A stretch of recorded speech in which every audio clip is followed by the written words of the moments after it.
Hey, what's up everyone? Craig here, and we are in my own tiny tropical styled garden, and we haven't been here for a while. I haven't had a chance to show you lot around because the online plant shop has been so busy.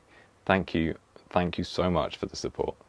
But now is a perfect time to give you a quick look around my own tropical styled garden. It's in that shift between early spring and summer, where all of the tender plants have been moved out from the greenhouse and they're sat in their pots, and I'm just testing locations around the garden, and in the next week or two I'll be planting them out because I think, don't hold me to this, all threats of frost, at least here in my garden, have passed, so those tender plants are ready to be planted out now. I'm just going to give you an off-the-cuff look around. If you've got any questions, leave them in the comments below and I'll get back to you. So one of the first things to note is this loquat tree. I had this in a pot late last summer and I've actually decided to put it into the ground. I absolutely love loquat trees because they have these enormous evergreen leaves, and in midwinter these huge tropical leaves help carry that lush jungle style throughout 12 months of the year. And actually in this bed I've decided to go with big leafy plants. I'm going to call this the jungly evergreen side of my garden, that I'm going to sort of enrich in the summer months with some more tender plants. But this Schefflera, this is taiwaniana, which has these enormous palmate leaves,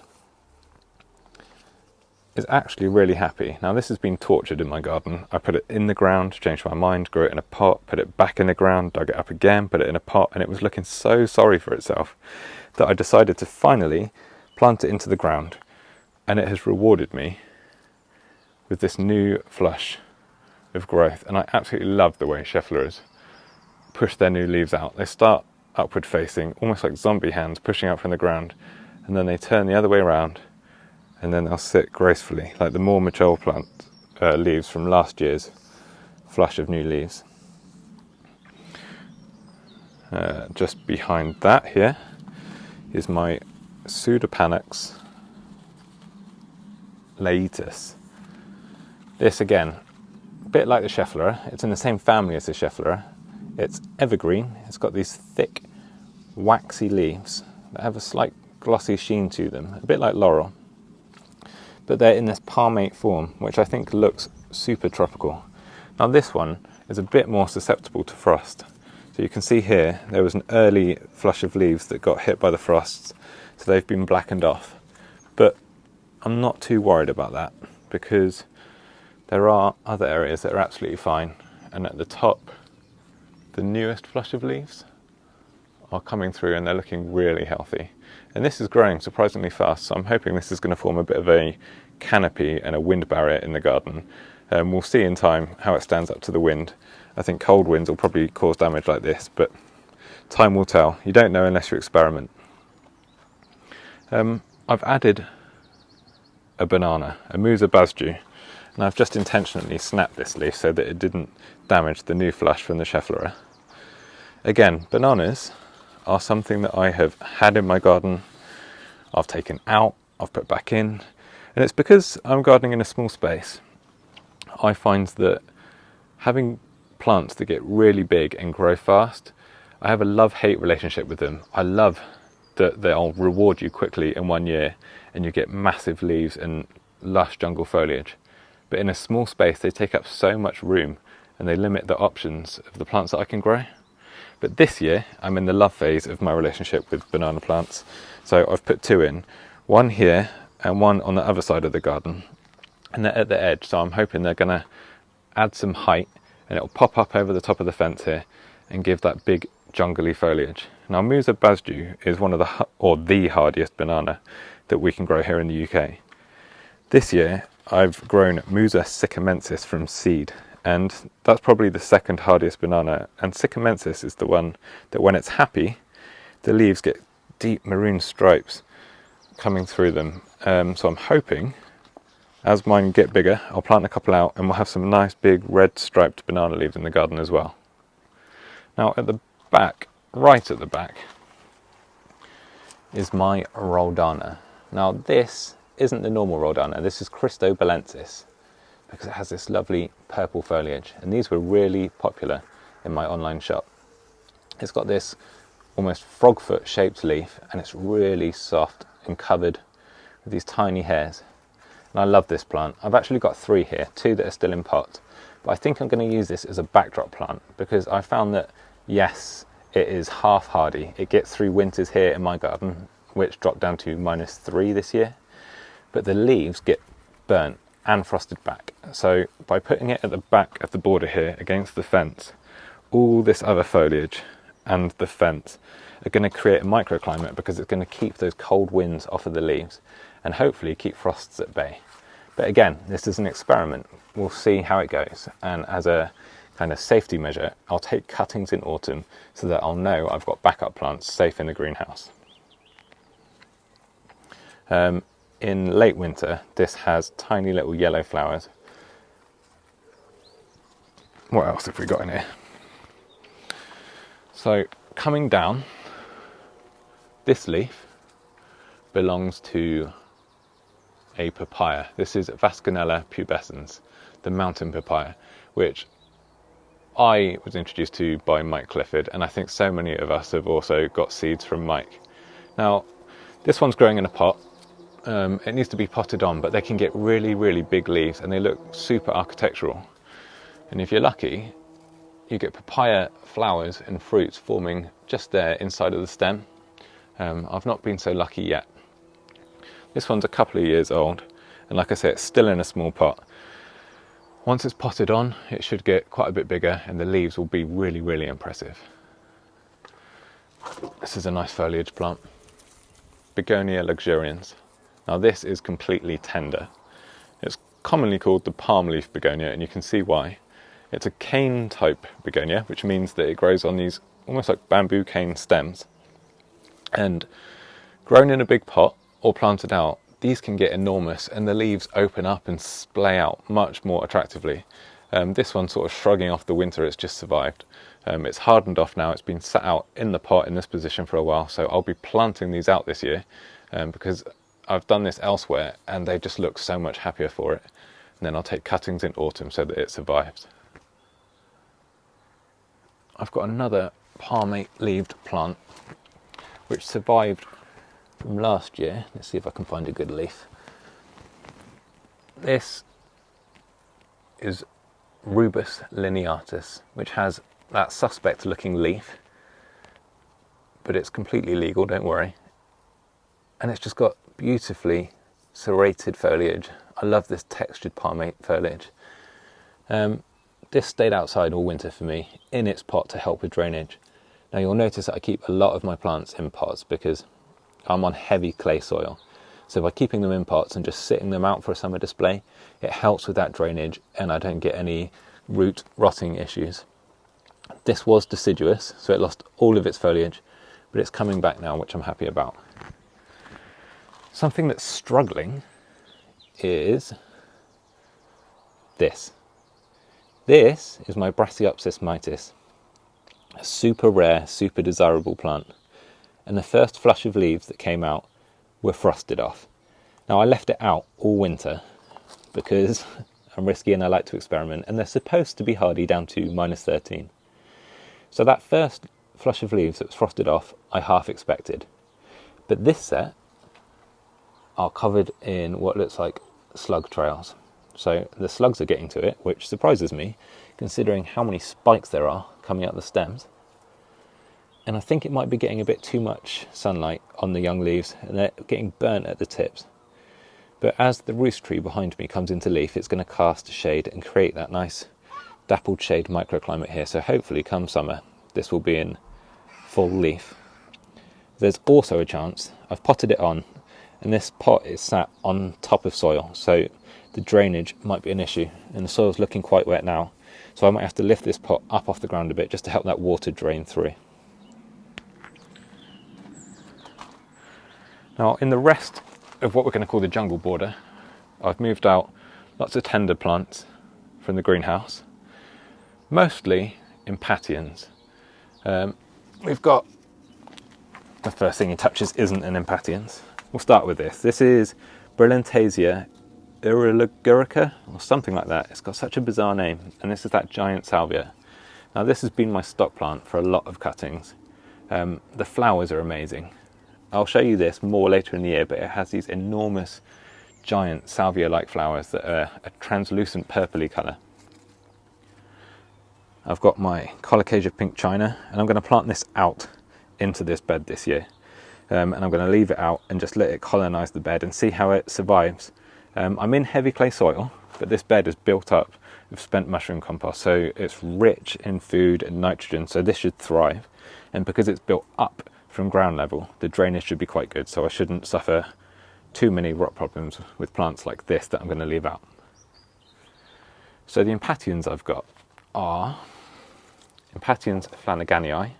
This is the first time I've grown this in this garden, and friends of mine who are local have had this be hardy for them, and it's got lovely bright pink flowers. The good old Impatiens auricoma cross bicaudata with that massive orange flowers. Now I bought this one out quite early, so it was frosted back, but it is, I'm pleased to say, shooting again. And as per normal, I've got cuttings in the greenhouse just in case. What else have we got? Impatiens tinctoria. This is in the ground and it's been completely hardy for me.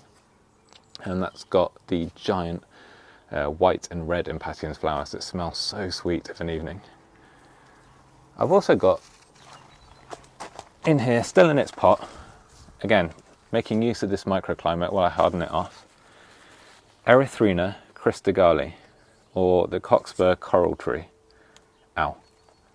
Just as I was about to explain why it's got that name. Each of the leaves has this vicious spike on the back of it, which catches you like it just did me. But this will grow into a tree that has huge sprays of hot red, like magenta red, pea-like flowers. This is half hardy. It should survive in my area of Dorset, which is zone 9B. But I'm going to keep it in a pot to help with drainage because, like I say, I'm on clay soil and I don't want to risk it.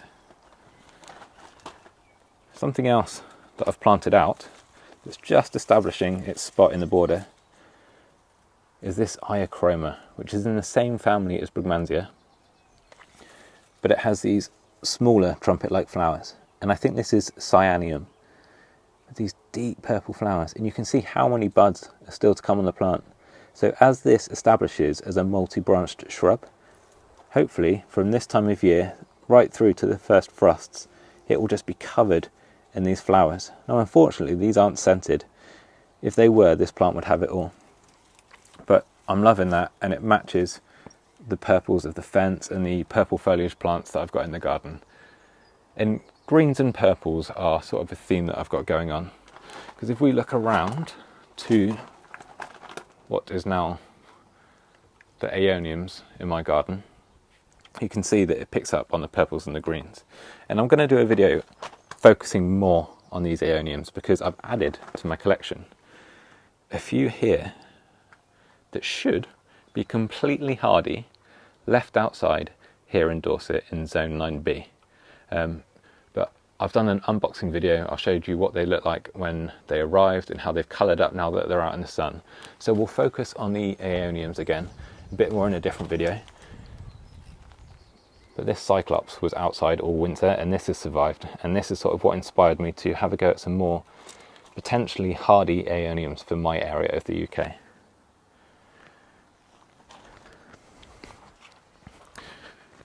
Now behind me is the middle bed. Last year, with the Rhus tree just coming into leaf there, last year this had the theme of purple and orange, which worked really, really well because when that Rhus tree gets its autumn colours on, which is an intense fiery orange, all of the orange flowers that are planted down here pick up on that colour and the combination just looked great. So in this bed, I've got my Euphorbia mellifera, which is another plant that was in my garden before, growing in the narrow border behind me, and it just got far too big and it was spilling out over the path. And it has these beautiful, sweetly scented flowers in spring, which earns it the name of honey spurge. Now this is a hybrid, Euphorbia mellifera cross Pasteuri, and a cultivar called John Phillips. And it just grows so much bigger than your normal Pasteuri, and the flower orbs, I'll call them, are enormous as well. And that hybrid vigour is what made it grow so big so fast in my garden. But with the spot it's got, I'm hoping that it's going to fill this whole area. And it's evergreen, so in winter it should provide some lush green foliage. Because my garden just disappeared to bare soil this winter, and I really didn't like walking past it. Made me feel sad, so I'm going to add a few more evergreens, which is the thinking behind planting the loquats and the fatsias over here. Now the oranges and the purples, the oranges will come from these, which are just popping up. This is a lily African queen, which is a tall multi-headed orange flowering lily, and they're dotted all through this bed, so they should push up through the euphorbia and flower up at about this height. I've got the purples of Salvia Amistad, which is an old favourite, but I'm also trying a different salvia. This is new to me, and I got this from Krug Farms last autumn. This is Salvia Cerboana, or the grape-leaved salvia, and it has a really soft furry leaves, again covered in tiny hairs, a bit like that Roldana I showed you earlier. And this will have blue flowers. Now I'm not sure about its habit, whether it's going to spill over and flower, or if it's going to grow to a shorter height or a taller height. I think it's quite a tall growing, large leaved salvia, which is why I got it, because the big leaves look great in a jungle garden. And the blue flowers stand out because blue is one of the rarest colours for a flower in the garden. And the orange will also come from this rose.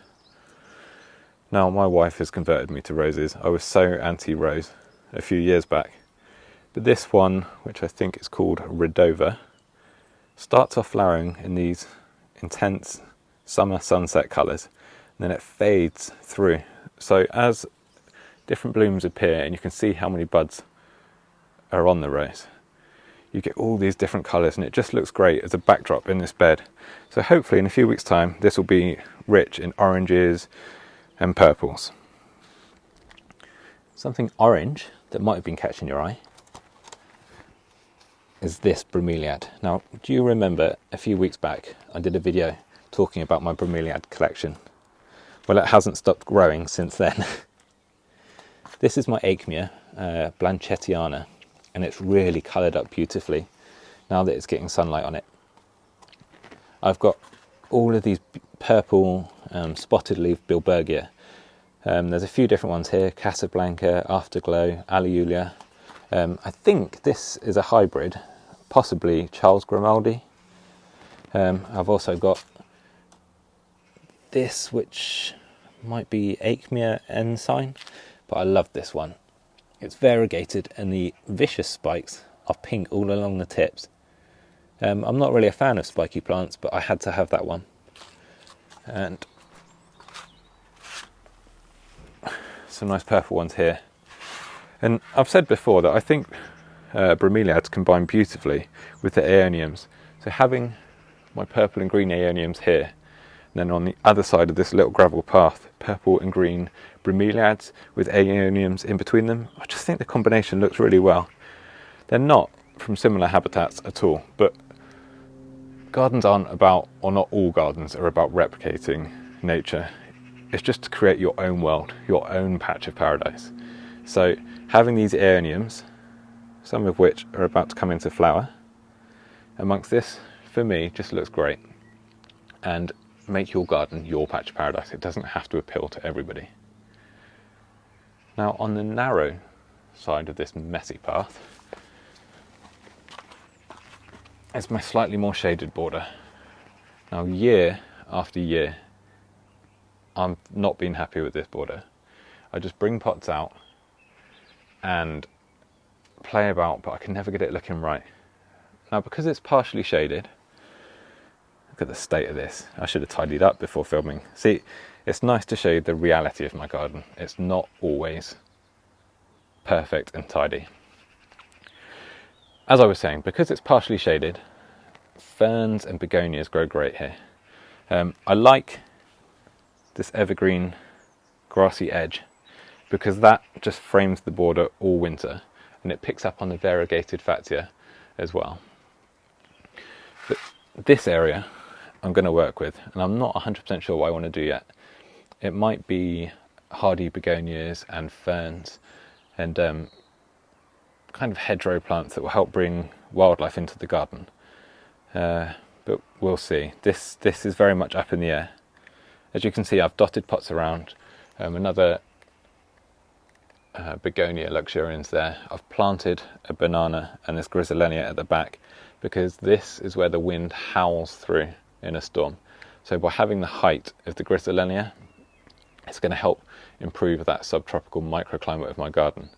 Now I know the banana is going to be torn to shreds in high winds, but before those winds come, and hopefully they might not, this will just provide height and jungly foliage at the back of the garden. But yeah, we'll watch this area develop.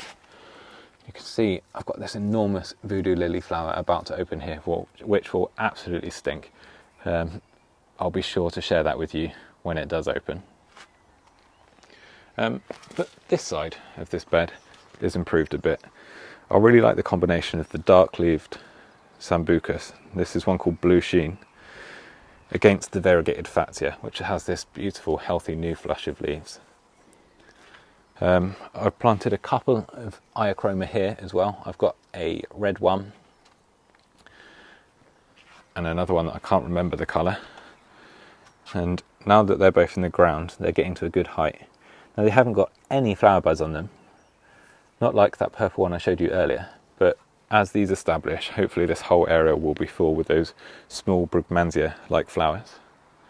And then I've got my golden Indian bean tree, which is putting out purple leaves as they're young and they mature to this golden colour. And that's going to help add some height to the garden. But I intentionally didn't tidy up loads. I've got a dog, so there's poo bags. It's a working nursery, so there's muck about on the floor because I was potting up yesterday. This bed is still a work in progress, so there's pots out, there's things laying on their side. But this side is developing much more, and over the next couple of weeks I'm going to start putting things into the ground, enriching with spent mushroom compost and chicken manure pellets to get loads of nitrogen into this soil, because these big leafy plants are going to absolutely love it. And I will be sure to give you another update in the coming weeks, because at this time of year things grow so fast. Like I said, it was just an off-the-cuff tour of the garden at this time of year, with the reality of it. Some plants are in pots, some are laying on their side, and the garden's a bit of a mess. But it doesn't look perfect all the time, and that's fine. It's your own patch of paradise. As long as you can find time to get out onto your hammock or sit on your back doorstep and have a cup of tea, that's what it's all about. Thank you so much for watching, and feel free to check out the plant shop. As I said, the support has been so immense over the past few weeks. I've got lots of new plants being added every week, so yeah, keep an eye on that. I'll put a link at the end of the video and in the description, and I will see you all in the next video.